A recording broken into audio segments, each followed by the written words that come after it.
രാത്രി കല്യാണം കഴിഞ്ഞ ദിവസം പിന്നെ ആരെ പീഡിപ്പിക്കുന്നു പറഞ്ഞാൽ ഓടി അവിടെ എത്തിയത്. എന്നും പറഞ്ഞാൽ ഓടിയെത്തി. കല്യാണ ദിവസമായിരുന്നു. അങ്ങനെ ഇവരുടെ നമ്പർ കണ്ടുപിടിച്ചാൽ വിളിക്കുകയൊക്കെ ഉണ്ടായി. അപ്പം മൊത്തം ചീത്തവിളിയാണ് കേൾക്കുന്നത്. ഗിരിജയല്ല പറഞ്ഞു, ഗിരിജയുടെ മകനാണ് എടുക്കുന്നത്. എടുത്ത് വെച്ച് ഞാൻ സംസാരിച്ചില്ല. ഞാൻ പറഞ്ഞ എൻ്റെ വലിയ മമ്മി എന്ന് പറഞ്ഞാൽ എൻ്റെ അമ്മ എന്ന് പറഞ്ഞാൽ അവർ പിന്നെ എങ്ങനെയാ കൂട്ടിക്കൊണ്ട് പോയെന്ന അറിവ്. ഒരു ഒമിനി വണ്ടി വന്ന് കൂട്ടിക്കൊണ്ട് പോയെന്നാണ് അറിവ്. എൻ്റെ ഒരു കുടയും പോയി. മക്കളെ ഉടുതുണിക്ക് മറുതുണി ഇല്ലാതെ ഇവള് തേപ്പാറ വന്നൊരു കാലം ഉണ്ടായിരുന്നു. 2009 ഞാനൊക്കെ അന്ന് വിദേശത്തായിരുന്നു. 2009 2008 കാലഘട്ടങ്ങളിലാണ്. അന്ന് മുൻ XMLA ആയ P. രാമലിംഗസ്വാമിയുടെ ഒരു ഇല്ല ഇവിടെ ഉണ്ടായിരുന്നു.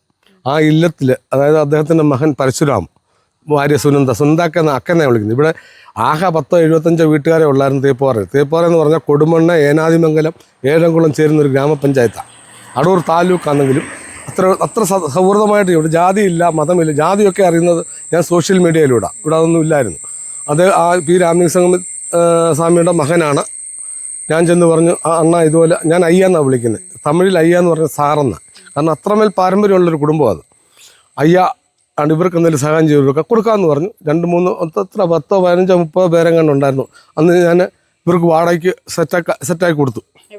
തേപ്പാറ ഈ ഇല്ലത്ത്, അതായത് ഈ പറഞ്ഞ മുൻ XMLAയുടെ ജ്യേഷ്ഠൻ്റെ ഭവനം. അത് കിഴക്കേമടം എന്ന് പറയും. അത് ഇല്ലവാ. അത് അവിടെ അപ്പത്തൊട്ടൊരു അമ്പലമൊക്കെ ഉണ്ട്, ദേവീക്ഷേത്രമാണ് ഉണ്ട്. അദ്ദേഹത്തിൻ്റെ മകനാണ് ബിജു രാധാകൃഷ്ണൻ, മുൻ പഞ്ചായത്ത് പ്രസിഡന്റ്, 3ാം വാർഡിലൊക്കെ ഉണ്ടായിരുന്നു. അത് കഴിഞ്ഞ് ഞാനൊക്കെ വിദേശത്ത് പോയി. പക്ഷേ ഇതങ്ങ് തഴച്ച് വളർന്നു. ഇതിൻ്റെ സത്യങ്ങളൊന്നും നമ്മൾ അറിയുന്നില്ലായിരുന്നു. ഞങ്ങൾ തൊട്ട് സമീപവാസിയാണ്. ഇതിൻ്റെ 3 വീടിനപ്പുറത്താണ് ഞാൻ താമസിക്കുന്നത്. ഈ സത്യങ്ങളൊക്കെ പിന്നീട് അറിയുന്നത്. അറിഞ്ഞു കഴിഞ്ഞപ്പോഴത്തേന് ഇവളുടെ വലിയ വടവൃക്ഷമായിട്ട് വളർന്നു കഴിഞ്ഞു. ഇതിനെക്കുറിച്ചൊന്നും അറിയാൻ പറ്റത്തില്ലായിരുന്നു. പിന്നെ അറിഞ്ഞത് ഇങ്ങനെയാണ്, ഇങ്ങനെയാണ് പീഡനമൊക്കെ ഉണ്ട്. ഇവിടെ ഒരു മകളെ കല്യാണം കഴിച്ചത് രാത്രിയിൽ എൻ്റെ ഒരു സുഹൃത്തിൻ്റെ ഭവനത്തിലാവുന്നു ഓടി എത്തിച്ചേർന്നത്. 7:45 8 മണിക്കാകുമ്പോൾ അന്നേരം എൻ്റെ വൈഫ് വിളിച്ച് പറഞ്ഞപ്പോൾ ഞാൻ അന്നേരം അടുന്ന് വന്നപ്പം തേപ്പാറ ജംഗ്ഷൻ നിൽക്കുന്ന ഇതൊന്നും ഗ്രാമീണ അന്തരീക്ഷത്തില്ല. ഒരു ചായക്കടകൾ, ചെറിയ പീടികകൾ, ചെറിയ ആൾക്കാർ, അന്തിവട്ടം പറയാൻ പറ്റും, എല്ലാം കർഷകരാണ്. അതാണ് ഈ നാടിന് ഏറ്റവും വലിയ അനുഗ്രഹം. അവർ പൂർവികർ കഷ്ടപ്പെട്ട മണ്ണാണ് തേപ്പാറ എന്ന് പറഞ്ഞത്. ഇതൊന്നും അന്യാധീനപ്പെട്ടു പോകത്തില്ല. ഇവിടുന്ന് ഒരു പൈസ പോലും ഒരുത്തിനും കൊണ്ടുപോകത്തില്ല, രക്ഷപ്പെടത്തില്ല. കാരണം സത്യമുള്ളൊരു മണ്ണാണ് കൊടുമണ്ണെന്ന് പറഞ്ഞ തേപ്പാറ. അത്ര അനുഗ്രഹീതമായ ഒരു സ്ഥലമാണ് തേപ്പാറ. അങ്ങനെ ഇരുന്നപ്പോൾ ഫോൺ ചെയ്തു, പറഞ്ഞു. ഞാനവിടെ ചെന്നപ്പോൾ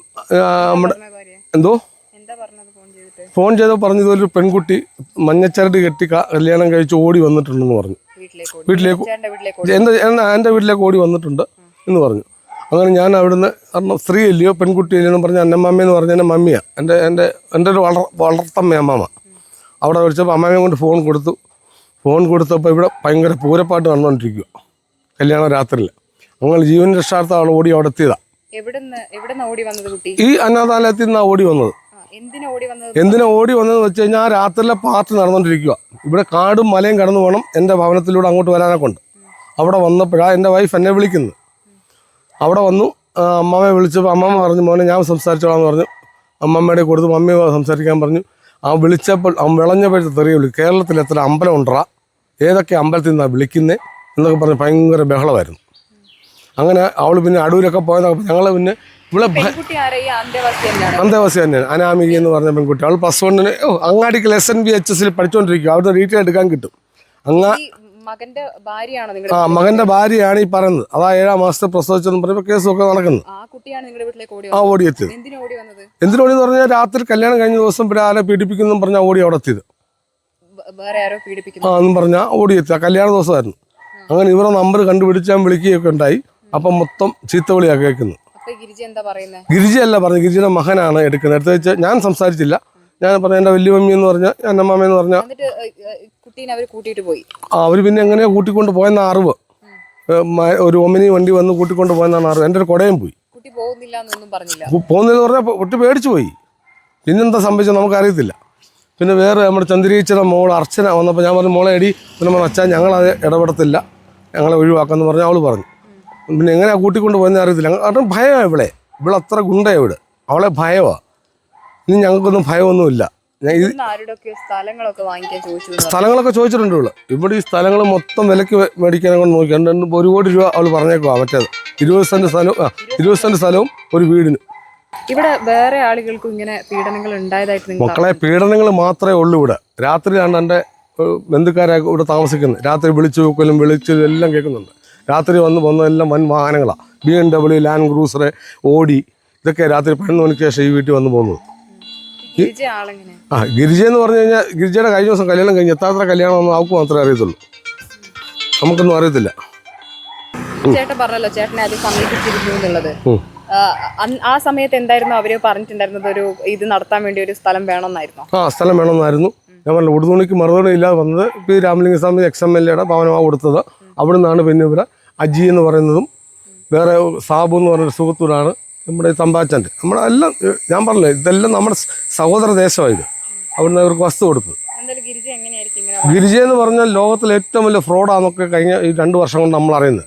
നമ്മൾ വിദേശത്ത് വീട് കുടുംബം എന്നും പറഞ്ഞ് ജീവിക്കുന്ന ഒരാളാണ്. ഭർത്താവിനെ ഒരു ചാനലിൽ കണ്ടത് ഇവിടെ മുന്നേ വെച്ച ഒരു ഭർത്താവിനെ ഇവിടെ ആദ്യത്തെ ഭർത്താവിനെ കുത്തിക്കൊന്നു എന്നാണ്. അനിൽ എന്ന് പറഞ്ഞ ഒരാളാണ് ഓട്ടോയിൽ കുത്തിക്കൊന്നാണ് ഞാൻ അറിഞ്ഞത്. ആ ചാനലൊക്കെ ഉണ്ട്, അതിൻ്റെ ലിങ്കൊക്കെ എൻ്റെ ഉണ്ട്, തരാം. അങ്ങനെ അറിഞ്ഞു. ഇവിടെ ഗുണ്ടായിസ ഇവിടെ പ്രശ്നം. പല വ്യക്തികളും ഇവിടെ വരും, വഴി ചോദിക്കും. ഒരിക്കൽ ഞാനും സന്നദ്ധ പ്രവർത്തനം നാടിന് വേണ്ടി പ്രവർത്തിക്കുന്നതാണ്. എൻ്റെ നാട് ദേശം നശിച്ചു പോരെന്ന് കാണാൻ ആഗ്രഹിക്കുന്ന ഒരു വ്യക്തിയാണ് ഞാൻ. തേപ്പുപാറ എന്ന് പറഞ്ഞാൽ അത്രമേൽ ഒരു സത്യസന്ധമായ ഒരു ദേശമാണ്. എൻ്റെ പിതാമഹന്മാരെല്ലാം കഷ്ടപ്പെട്ട് ഉണ്ടാക്കിയ ഒരു മണ്ണാണ് തേപ്പുപാറ. ഇവിടെ വരുന്നവർ ഇഷ്ടം പോലെ ഉണ്ട്. ഭർത്തന്മാരെല്ലാം വരും, ജീവിക്കും, പോകും, സന്തോഷമായിട്ട് പോകും. പക്ഷെ ഇവിടെ കളിപ്പിച്ചുകൊണ്ട് പോകാൻ ആരും ഈ ഭർത്താവിന്റെ മരണത്തിൽ ഇവർക്ക് മുൻ കാമുകൻ ഉണ്ടായിരുന്നു, അവരുണ്ടായിരുന്ന എല്ലാ കാര്യങ്ങളും ഉണ്ട്. അതിനെക്കുറിച്ച് എനിക്ക് അറിയത്തില്ല, കൂടുതൽ തെളിവുകളൊന്നും എനിക്കറിയത്തില്ല. കേട്ടെന്ന് പറഞ്ഞു കഴിഞ്ഞാൽ അവർ ഓട്ടോയിൽ വെച്ച് കുത്തിക്കൊന്നാണ് ഒരു ചാനലിൽ നിന്ന് ഞാൻ കണ്ടത്. അതിൻ്റെ ഡീറ്റെയിൽ അങ്ങനെ കണ്ടത്. പിന്നീടുള്ള കാര്യങ്ങളൊക്കെ ഞാൻ എന്തെല്ലാം വേണമെങ്കിലും ഞാൻ പറഞ്ഞുതരാം. നമുക്കിനി ഭയവും ഇല്ല. കാരണം ഈ നാട്ടുകാർക്ക് പേടിയാണ്. മാവേലിക്കര എന്നൊരു പാർട്ടി വന്നു.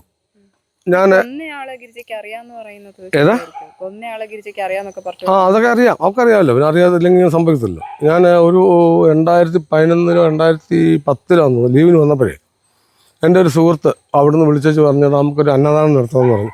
ഞാൻ പറഞ്ഞു ഇന്നടത്തുണ്ടെന്ന് പറഞ്ഞു. അപ്പോൾ ഈ രാമലിംഗസ്വാമിയുടെ മകനും അവരൊക്കെ ഞങ്ങൾ കുടുംബ ബന്ധങ്ങളാണ്. പണ്ട് പോലെയുള്ള സുനന്ദ അക്കനെ ഞാൻ വിളിക്കത്തുള്ളൂ.